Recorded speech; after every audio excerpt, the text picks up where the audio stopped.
Hello students, today we shall be starting with the chapter Chemical Reactions and Equations. And I am Hemlata ma'am. In your previous classes, you have already learned about physical and chemical changes. Let us recall, what are physical changes? Physical changes were those changes in which there were changes only in the physical properties of a substance. That means there was no new substance formed. Melting of ice. When ice melts, it gets converted to water. And if we freeze that water, it gets reconverted to ice. That means here there was only change in the physical properties of water. New substance was not formed. Crushing of paper is also an example of a physical change, where only the shape of the paper changes. Let us come to chemical changes now. Cooking of food.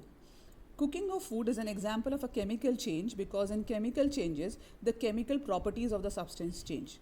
New substances are formed, we cannot get the original substance back, as in cooking of food. Completely new substance is formed, we cannot get the original food back which we had started to cook. Electrolysis of water is also an example of a chemical change. When we pass electricity through water, we get oxygen gas and hydrogen gas. Completely new properties, completely new substance formed. Burning of paper. When we burn paper, we cannot get the original paper back. So all of these are example of chemical changes. How do we know that a chemical, that means that whenever a chemical change occurs, a chemical reaction has taken place. So all of these changes tells us that chemical reaction has taken place. How do we know that a chemical reaction has occurred? Let us see that with the help of some activities. Activity 1, burning of magnesium ribbon. You must have seen magnesium ribbon was silvery grey in color. When we burn that magnesium ribbon, it burns with a dazzling flame and it gets converted into white colored magnesium oxide. This magnesium oxide is white in color and here completely new property of that magnesium is got. Moreover, we cannot get the magnesium back. The color of the magnesium has also changed. Second activity, addition of zinc granules to sulfuric acid. If we take some zinc granules in a beaker and add sulfuric acid, we will find that after a few moments, on the zinc granules, we will observe some bubbles. These bubbles are bubbles of hydrogen gas. Here, a gas is being released. How do we know that this is hydrogen gas? If we bring a burning magnesium ribbon over it, we will find that if we bring a burning candle near it, we find that that burning candle blows off with a pop sound. So that blowing of the burning candle with a pop sound indicates that there was a hydrogen gas being evolved. So here in this activity, there is release of hydrogen gas. Next activity is the addition of lead nitrate to potassium iodide. Lead nitrate and potassium iodide are transparent solutions. When we mix them together, we obtain a yellow colored substance. This yellow colored substance settles down at the bottom of the test tube and this substance is known as a precipitate. So here there is formation of precipitate. This precipitate is a solid state. So that means there is change in the state also of this substance. One more activity is when we add some water to calcium oxide. Now when we add water to calcium oxide, we find that the temperature of that beaker or that vessel where we take it, it changes, it rises, the temperature rises. So that means there was change in temperature in this reaction. So in all these activities, what we observed, that there was some change in color, sometimes there was change in state, sometimes there was change in temperature or an evolution of a gas, or there was formation of a precipitate. So these changes, when one of these changes occurs in a chemical change or one or more of these changes are occurring, so this tells us that a chemical reaction has taken place. Now, so how do we represent a chemical reaction? A symbolic representation of a chemical reaction is known as a chemical equation. That means we represent a chemical reaction in the form of a chemical equation.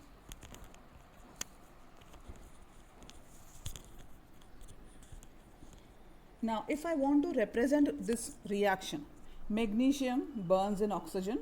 It gets converted to magnesium oxide. So I have written a complete sentence. Magnesium burns in oxygen. It gets converted to magnesium oxide. This will mean that every time whenever I want to write a chemical reaction, I have to use complete sentences. This will become quite tedious. So what do we do is we reconvert this sentence in the form of a word equation. So in this word equation, what I have written? I have written magnesium, the spelling of magnesium, oxygen on the left hand side. In between magnesium and oxygen, I have added a positive sign.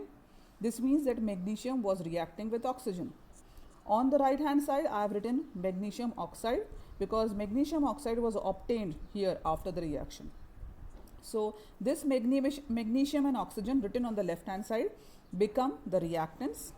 Magnesium oxide written on the right hand side becomes the product. If there are more than one product, then we can add positive sign between them also. So here that magnesium plus oxygen, magnesium oxide. In between them you can see an arrow. This arrow is pointing towards the direction of the reaction. So this is a word equation. Word equation where we use spellings, words and write the equation representing a chemical reaction. But again, using such spellings or writing complete spellings of substances will be a tedious job. So what do is we shorten it and we convert that word equation into a chemical equation. A chemical equation where instead of using words, I have used the chemical symbols of those substances.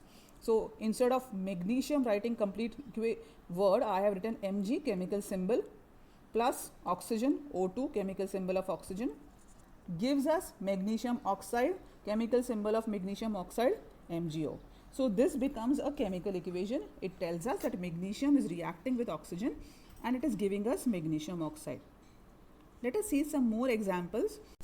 Here the next equation, as you can see, PbNO3 whole twice, that is lead nitrate plus potassium iodide Ki.